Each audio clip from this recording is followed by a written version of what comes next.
Yang pertama, sebenarnya apa sih laporan keuangan itu? Laporan keuangan simpelnya adalah catatan informasi keuangan yang digunakan perusahaan untuk menggambarkan kinerja perusahaan tersebut dalam satu periode. Membaca laporan keuangan itu sangat penting hukumnya untuk investor. Halo, kenalin kita dari kelompok 2.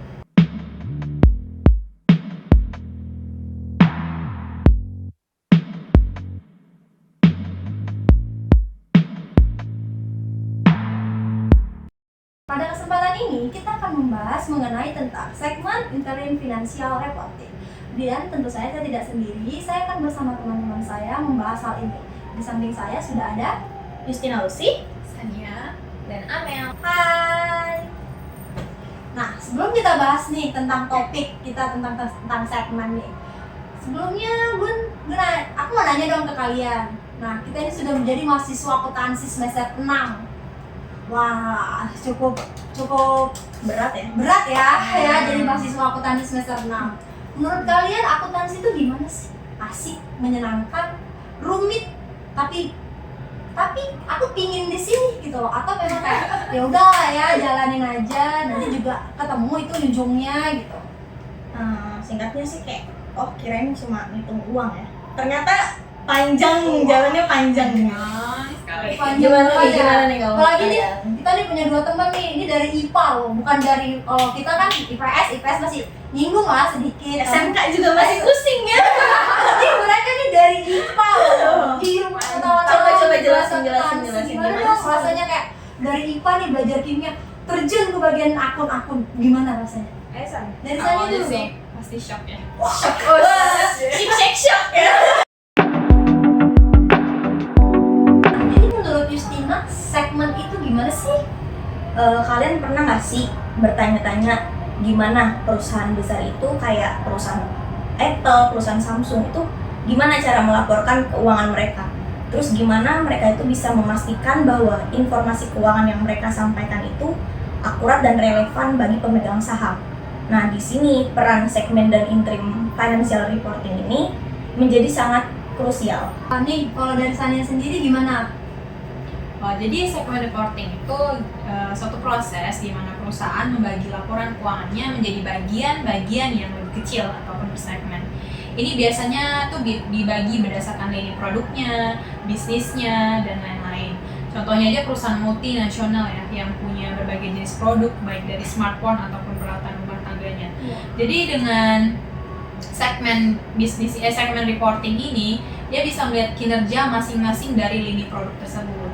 Nah, contohnya karena segmen reporting ini kan memberikan detail-detail ya pada investor tentang bagaimana bisnis yang menguntungkan ataupun yang perlu diperbaiki. Contohnya nih, jika segmen smartphone di dalam suatu perusahaan itu mengalami penurunan penjualan, manajemen itu bisa mengambil suatu tindakan bagaimana mengatasi dari masalah tersebut.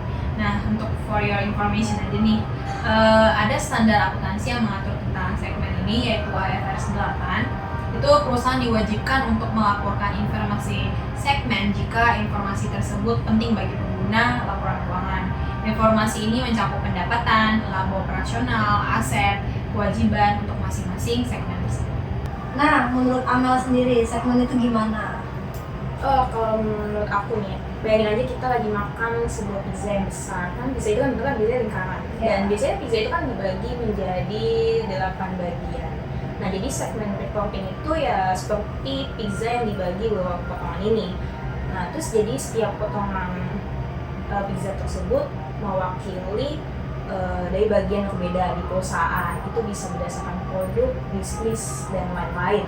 Nah, itu penting banget, jadinya bisa memberikan bayangan kepada si investor tentang mana aja sih potongan pizza yang lebih enak nih. Nah, kemudian perusahaan itu juga mengikuti standar seperti IFRS 8 yang mengatakan bahwa mereka harus melaporkan segmen yang informasinya itu akan diberikan kepada manajemen. Nah, terutama kepada yang membuat keputusan operasional. Nah, jika suatu segmen tertentu ini menyumbang 10% atau lebih dari total pendapatan, laba, dan juga asetnya, maka segmen tersebut wajib dilaporkan secara terpisah. Nah, jadi manajemen itu bisa fokus pada potongan pizza yang besar itu. Oh, pizza. Oke, dianalogikan sebagai pizza ya. Oke, teman-teman udah dengar kan dari teman kita ada penjelasan yang lebih rumit? Nah, dengarkan dari pendapat Sania. Ada penjelasan lebih simpel. Kita bisa bayangkan dengan bentuknya pizza.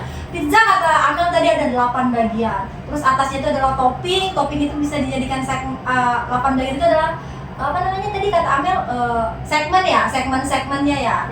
Sekarang kita akan beralih ke topik selanjutnya. Membahas mengenai tentang interim financial reporting. Nah, menurut yang aku tahu, ini kan adalah laporan keuangan yang diterbitkan untuk periode yang lebih pendek dari 1 tahun. Laporan keuangan ini kan yang dibagi nggak sih, yang jadi kayak triwulan 1, triwulan 2, 3 sampai 4 biasanya pada laporan keuangan. Pasti anak akuntansi tahu lah ya. Kalau nggak tahu, parah kata saya sih parah ya. Itu doang kalau nggak tahu parah. Minimal mah triwulan itu harus hafal ya. Dengan interim financial reporting, investor itu tidak perlu lagi menunggu hingga akhir tahun untuk mendapatkan informasi keuangan terbaru. Mereka bisa melihat bagaimana kinerja perusahaan pada kuartal pertama, kedua, dan seterusnya. Ini membantu mereka untuk membuat keputusan, lebih tepatnya mengambil keputusan investasi yang lebih tepat waktu. Iya, jadi menurut aku laporan interim itu bisa jadi tantangan tersendiri, soalnya karena kan perusahaan harus membuat laporannya setiap triwulan dan beberapa bulan sekali gitu. Jadi isi dari laporan keuangannya itu harus lebih akurat dan juga lengkap, meskipun waktunya itu kan lebih singkat daripada laporan tahunan. Terus kalau nggak salah ada standar aja. Apa sih standar ya? Contohnya itu kayak standar IAS 34 ya, untuk memberikan panduan tentang untuk memastikan laporan interim itu tetap informatif dan andal. Tapi ya tetap aja sih kita perlu kerja cepat dan teliti. Wah, cukup menarik juga ya teman-teman. Nah, sekarang gue mau nanya nih kepada kalian, bagaimana dengan interim financial reporting? Apa sih bedanya dengan laporan keuangan tahunan? Gitu. Kalau intern itu kan tadi kita bahasnya tentang laporan kuartal 1, 2, 3, 4 gitu kan. Apa bedanya gitu dengan Kalau menurut gue bisa diibaratin interim financial reporting itu kayak update status di sosial media. Jadi kalau laporan tahunan itu kayak album foto lengkap dari setahun penuh. Nah, interim ini tuh update per 3 atau 6 bulan. Tujuannya itu biar pemegang saham dan investor itu nggak harus nunggu setahun penuh buat tahu gimana sih kinerja dari perusahaan itu. Jadi tuh mereka tuh kayak punya gambaran yang lebih cepat dan akurat tentang kondisi bagaimana perusahaan itu. wah, gitu ya. Jadi kayak semacam update rutin gitu ya. Penjelasannya cukup jelas, sangat jelas dan cukup seru ya. Terima kasih loh kepada Justina, Sania, Amel. Sama-sama. Terima kasih. Semangat ya kita yang berada di semester 6 ini. Tetap berjuang. Tahun depan kita skripsi. Semangat semester 6. Semangat. Harus tetap bertahan. Harus tetap bertahan. Tetap hidup walaupun hidup itu susah. Oke, sekian dari video kita. Terima kasih dan bye-bye. Bye-bye. Apa sih emang? Kamu nggak tahu ya demi apa? Astaga, coba dijelasin dulu sedikit. Financial reporting. Ulang lah. Pasti ada yang salah lagi. Iya, ini ngapain coba narik laptop? Tahu ini orang. Gue biasa salah anjir. Sabar apa? Marah-marah mulu lu. 1, 2, 3. Justina Lucy Sania Dan Amel. Ditunggu ya. harusnya di sini sudah. Apa bedanya gitu dengan laporan keuangan tahunan? Dari dulu deh, gimana? Gimana sih?